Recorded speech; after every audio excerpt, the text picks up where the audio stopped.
Hey everybody, welcome to today's video, and I'm very excited because it's all about a ceremony in nature. And I'm excited about this because some of the most profound experiences of healing, insight, and personal transformation in my life has been in nature. And not just in nature, but spending time consciously and prayerfully in nature. So in this video, I'm going to share with you what I suggest you do to get a powerful experience with nature. And it's very simple what I'm going to offer you. And if you follow this guidance, you know, sometimes very magical and powerful things happen through the portal of nature. So I remember I was going through a very challenging time in my life a number of years ago, and I was very lost. I couldn't connect with my heart, and I couldn't connect with my true self. I had a lot of fear, insecurity, anxiety, and doubt. And it consumed me.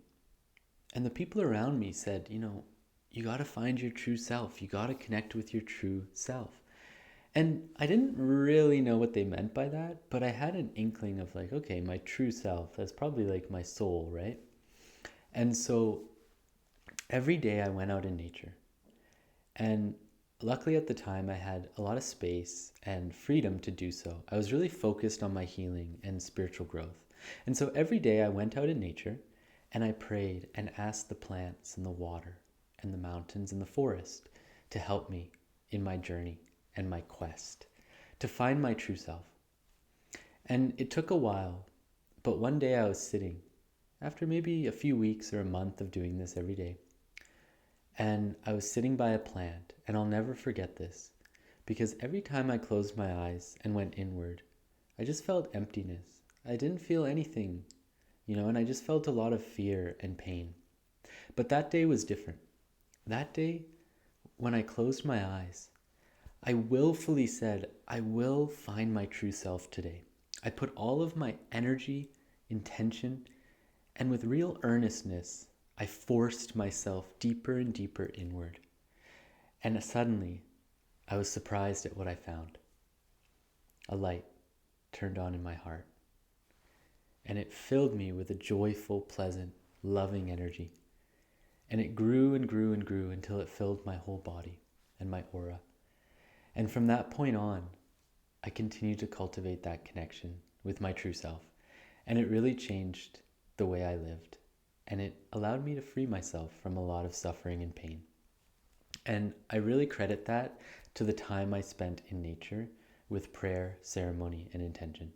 So I'm going to share with you what I did, and I hope that it inspires you. And if you can, follow this guidance, right? Because it worked for me, it works for others. It works for my clients and many of my students, and I believe it will work for you as well. So it's very simple. I'm going to start with just, the logisticals of what you need. So I really encourage you to bring an offering. You're going to nature to receive, and it's always good practice to give back to the territory and to the space. What that does is it creates reciprocity, it brings balance, and it also helps the energy of that territory stay in harmony and connection so that you're not draining it, that you're in right relationship. It also gives a physical permission and asking, right? It's like if I come to you and say, hey, will you help me? You might be like, oh, maybe. But if I come to you and I have a gift and an offering, something that will feed you or give you joy, and I say, hey, I brought you this gift and I'm giving it to you regardless, but I'm just wondering if you'd spend a few minutes with me to help me out. You'd be like, whoa, of course. Yeah. Like, what do you need? Right? And that's kind of how it is when we're in nature. That's how it is with the spirits that are in nature and the plants and the animals. So bring a food or some tobacco. We talked about this, the power of tobacco to hold your prayer and to make offerings. You could bring a stone or a crystal. Just bring something that's special, that has some sort of meaning, something that, is natural and organic, and leave that as an offering each time you go. You might want to bring some water because you might be there for a while. It's good to stay hydrated. I don't want you, getting lost out there. If you'd like, you can bring a microdose. I say it's optional because it will amplify the experience, it will help the experience, but I don't want that to be a block for you because maybe you're nervous about, driving there or being alone in nature with a microdose. So don't feel like you have to do that if it's an edge for you. If you do it and you're there alone and you're driving and you're going to take that risk, I encourage you to tell a friend just so someone knows that you're out in nature, right? That you're microdosing out there, and it's just good practice so that if they don't hear from you, they know to send a search party. Not to freak you out or anything. I just want to really be careful because I don't want anyone getting into a situation that's dangerous.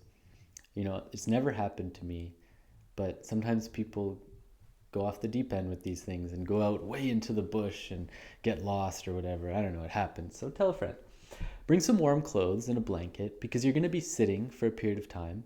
The clothes, it might get cold, it might get rainy, and you may want a blanket or something to sit on so that you can be comfortable while you're in nature.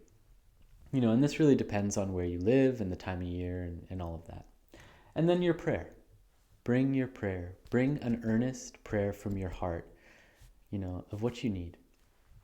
So that's really the basics. And now I want to outline like more of the ceremony of it. Excuse me. So you're going to choose a spot, meaning maybe you have a spot in mind, or maybe you explore somewhere new. And, like the spot should be somewhere in nature, like a mountain, a hill, a forest, somewhere that's not got a bunch of houses, and ideally somewhere where you're not going to run into a bunch of people, right? I mean, if that's all you got, that's okay. But ideally, you're going to be somewhere that nature can really be nature without all the joggers and bikers and, like the moms just chattering to each other, and somewhere that you can be with nature, okay? And when you arrive to the spot, so you pull up, you're at the parking lot, you're getting ready to walk, that's when you're going to leave your offering. You're going to leave an offering and you're going to say your prayer. And you're going to speak to that territory and that space. You're going to introduce yourself. Hey, my name's Robbie, and I'm coming here because I really want to feel connected to nature and to myself. I really want to feel the magic of this place. Please, will you connect with me and speak to me? Will you share your magic with me and your love? That's a really good prayer. So I would encourage you to say something like that, and write that down if you need. You can use that. And speak that and make the offering and then let it go. And just as you're walking and as you're moving in nature, just be very mindful. Pay attention to your thoughts and pay attention to the birds, the animals that you see. Sometimes you might notice something different, or you might see an eagle or a raven. You might see a deer or a squirrel. Just pay attention. And not everything has a deep meaning, but it might. The way you know if something has a deep meaning is something that I like to call the 3 agreements. This is something that one of my elders and teachers shared with me. It's a simple way to communicate with nature. So if nature is trying to speak to you, or if you have a question for nature, it will show itself in 3 agreements. And these agreements might be subtle. So for example, if I'm thinking of starting a new endeavor in my life, or going for a trip, or, something that I need some support, like, is this the right decision? I go to nature, I make an offering, and I speak for like that. I ask for that support to help me understand that. And then I pay attention. And if it's something I'm supposed to do, there will be 3 agreements. And those agreements might be, I'm sitting, I make the offering and I watch, and a bird suddenly flies in front of me. And then the wind moves through the trees and moves the branches in a very beautiful, methodical way. And then maybe just a few drops of rain fall from the sky, or a leaf twirls down. And it just kind of like stands out to me. It's very subtle, but that's how I read the energy, and that's how you can read the energy too. So if you're walking and you're thinking about something important, and suddenly you notice those three agreements, pay attention, okay? Now, some people do choose in this ceremony to have a bigger microdose. Once again, this is optional, and it's very important to be careful, especially if you're alone, especially if you're unsure, especially if you're driving there, and there's a lot of factors, and I'm just going to leave that to your discernment. A bigger microdose might be anywhere up to a gram. That's getting up there. That's getting to like a miniature macrodose. So be mindful. In that case, maybe you want to go with a friend. And that's totally possible too, as long as that friend is on the same wavelength. They understand this and they're in alignment with this. And they're not just going to go and be yammering your ear off the whole time so you don't listen to nature, right? You want someone that can be in those depths with you. And really, this is simple. I want you to be doing this weekly. And it doesn't have to be long. It can be a 1 or 2 hour endeavor. It really doesn't have to be a long time. And what I really encourage you to do is for at least 20 minutes of this experience, find a spot to sit and speak your prayer again when you get there. Ask for permission. Sit and just watch nature, or close your eyes and meditate. And just observe. Observe nature around you. Listen to nature. Listen from here, and with these eyes too. Pay attention to what you're feeling, what you're thinking about. Oh, excuse me.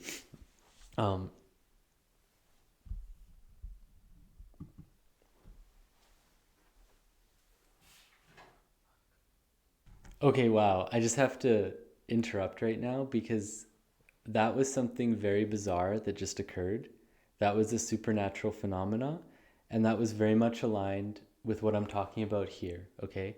I literally just sneezed, and as soon as I sneezed, the power went out. I'm serious. I didn't make that up. It just happened, okay? So that was very strange and very cool. So I hope that inspires you to understand that magic is all around us. And when we open to it in this way, spirit and nature talks to us, okay? That was cool. So sit and allow that kind of magic to happen and just be open to it, okay? And that's really it. It's really simple. It's really easy, and it's really powerful. And remember when you leave to give thanks once again. And, maybe after that day you want to journal. Maybe you want to reflect and cultivate something from that. So I encourage you, do this once a week. Do it every day if you can. It's really going to help your mental health. It's going to help your spirit. It's going to help your body. Okay? So that's it. You find a spot, you pay attention. You're just really mindful the whole time. You're really connected to nature. Make sure you make that offering, okay? Make sure you leave a gift for nature. You don't have to microdose. It's good to, though. And spend at least an hour or two out in nature somewhere. And I encourage you to choose somewhere, like the powerful spots are to sit, especially, are when two elements meet, okay? So where there's a mountain, the earth and the air is connected. That's a power spot. By a body of water, by a river, the river and the earth meet. A waterfall, the air, the water, and the earth are all there, okay? So these are power spots, and you can really amplify the energy when you spend time by them. So I would recommend that if you choose a spot. And yeah, it's really simple, as you can see. This is a simple ceremony to really bring deeper levels of transformation and growth. So I hope this was helpful.